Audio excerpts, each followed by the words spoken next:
So this tutorial is going to be on how to do a Photoshop fade. I'm going to open a recent photo that I created called Photoshop Fade. Nothing's been done to it yet. The first thing I like to do is always add a translucent background and then make a duplicate copy of my layer. Once I make the duplicate copy, I'll move it above the translucent background, and then I'm going to use a select tool, split the image in half. And why I do that is because I want to fade both sides of the image. So I'm going to cut it. Now the image is cut.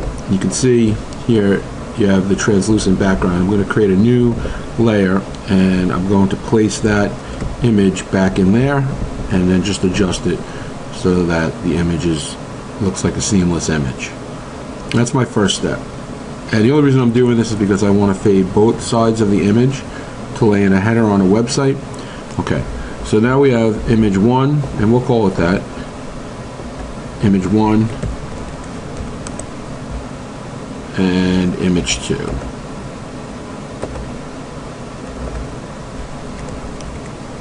Okay.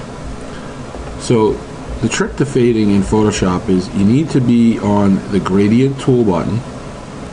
And once you're on the gradient tool button, when you use the FX over here, when you click on FX, when you click on the masking, the vector mask tool, you'll see a box appears next to your image. Once you've done that, you can now use the fade part of Photoshop by pulling in off of the gradient effect. And as you can see, it creates an image fade on the side. So I'm going to do the same thing for the other side. I'm going to go up to the image 2. I'm going to click on the vector mask. You'll see the new vector mask, and I'm going to make sure I'm on gradient, and I'm going to come in now from the left, or your right viewing.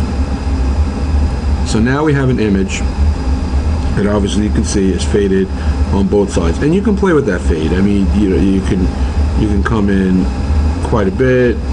The object is obviously to make it look uniform, have the same sort of look and feel from both sides, so that when you place this on your website, it has a uniform feel. And what I like about this simple effect is you can do a lot with it. Especially when you're building some jQuery headers in WordPress, and you want to get that extra look to look and feel some of those headers, and fading these images and not have such harsh square edges. It's nice to do an image fade like this. So that's really all there is to doing an image fade. Making sure that you copy a layer, and my trick to it is always splitting the layer so it still looks seamless. It looks like it's one layer. The trick to it is if you tried to fade this image without splitting like I just did, what would have happened is you would only be able to fade one side or the other. So through my trial and error, I learned it's easier just to split the image. Again, if I needed to split up and down, I'd have to split the images one more time, make 4 images out of it, and then I could split each way. So I'd have to split, let's say, the section up here and the section down here, and you can see just from the marquee. But most images I just need to fade left and right, and that's all it takes. Thank you for watching the video.